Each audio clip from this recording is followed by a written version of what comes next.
Halo learners, pernahkah kamu mengalami momen ketika punya banyak ide di kepala, tapi pas mau menyampaikan ke orang lain malah bingung sendiri? Nggak tahu harus mulai dari mana atau gimana caranya biar pesan tersebut bisa ditangkap dengan jelas? Tenang, itu hal yang wajar banget.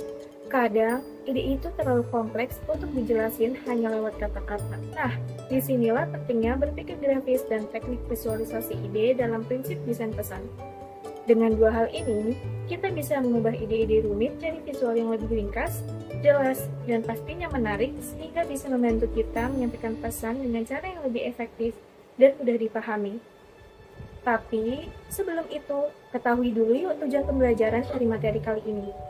Setelah menyimak video ini, kamu diharapkan mampu menunjukkan cara berpikir grafis dengan benar. Mampu menunjukkan teknik visualisasi ide dengan benar. Pada kesempatan kali ini, kita akan membahas dua pokok bahasan, yaitu berpikir grafis dan teknik visualisasi. Yang pertama, kita mulai dari berpikir grafis. Berpikir grafis sendiri adalah pendekatan visual yang bertujuan untuk menarik, menghibur, dan menyampaikan pesan atau informasi secara efektif kepada pembaca atau audiens. Ada dua cara untuk menyajikan informasi, yaitu solid prose, di mana informasi disampaikan dalam bentuk teks penuh, baik itu naratif maupun deskriptif, seperti contoh berikut. Graphically, informasi ditampilkan secara visual, misalnya lewat tabel, gambar, atau foto. Bentuk ini biasanya lebih mudah dipahami dan cepat ditangkap oleh pembaca.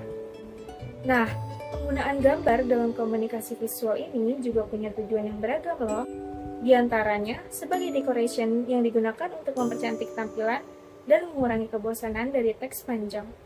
Amusement digunakan untuk menambahkan sisi humor agar topik yang disampaikan bisa lebih menyenangkan. Expression digunakan untuk menyampaikan emosi atau membangkitkan perasaan tertentu.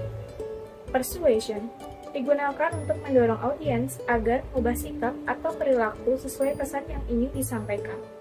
Illustration digunakan untuk melengkapi teks agar isi informasi lebih mudah dipahami. Description digunakan untuk membantu menjelaskan hal yang sulit dipaparkan hanya dengan kata-kata. Explanation digunakan untuk menunjukkan proses atau cara kerja sesuatu, bukan hanya lewat tampilan. Simplification digunakan untuk menyederhanakan informasi agar lebih fokus dan tidak membingungkan. Quantification digunakan untuk menampilkan data numerik dengan cara yang lebih visual seperti grafik atau diagram. Problem posing digunakan untuk menghadirkan gambar yang bisa memancing analisis, pertanyaan, atau diskusi lebih lanjut. Nah, setelah paham tentang berpikir grafis dan tujuan penggunaan gambar, yuk kita lanjut ke teknik visualisasi ide. Teknik visualisasi ide adalah cara untuk mengubah ide-ide yang ada dalam pikiran menjadi bentuk nyata. Bisa secara lisan atau verbal, atau dalam bentuk gambar, sketsa, hingga desain visual. Teknik visualisasi ide terdiri dari 5 tahap yang diawali dengan merumuskan informasi verbal yang akan divisualkan. Kita harus menentukan terlebih dahulu informasi atau pesan utama yang ingin disampaikan. Misalnya, kita ingin membahas tentang pertumbuhan penggunaan internet di Indonesia.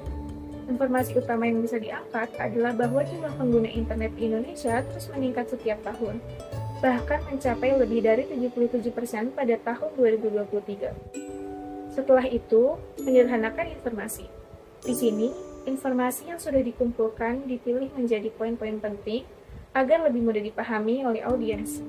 Misalnya, kita bisa jabarkan bahwa pada tahun 2020, 64% penduduk Indonesia menggunakan internet, meningkat menjadi 70% di tahun 2021, dan mencapai 77% pada tahun 2023.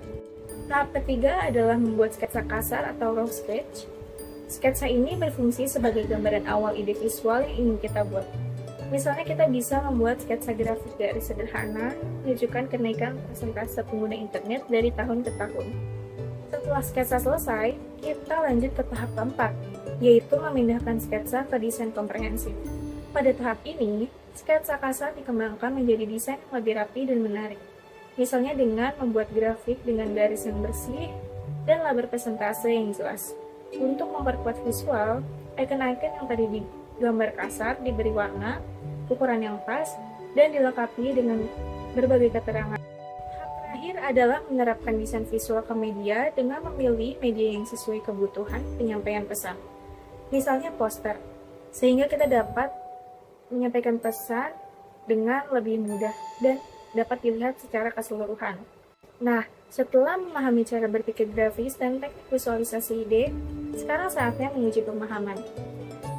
Yuk kita lanjut ke sederhana berikut ini. Manakah dari pilihan berikut ini yang bukan tujuan penggunaan gambar dalam berpikir grafis? A. Menyampaikan emosi. B. Menyederhanakan informasi. C. Membuat informasi jadi lebih sulit dipahami. D. Membantu menjelaskan proses kerja sesuatu. Jawabannya adalah C. Karena tujuan berpikir grafis adalah membuat informasi lebih mudah dipahami, bukan malah membuatnya sulit dipahami. Nah, itu dia pembahasan mengenai berpikir grafis dan teknik visualisasi ide. Semoga setelah menyimak video ini, kamu bisa lebih jago dalam mengemas ide menjadi visual yang menarik dan mudah dipahami. Semoga video ini bermanfaat dan sampai jumpa.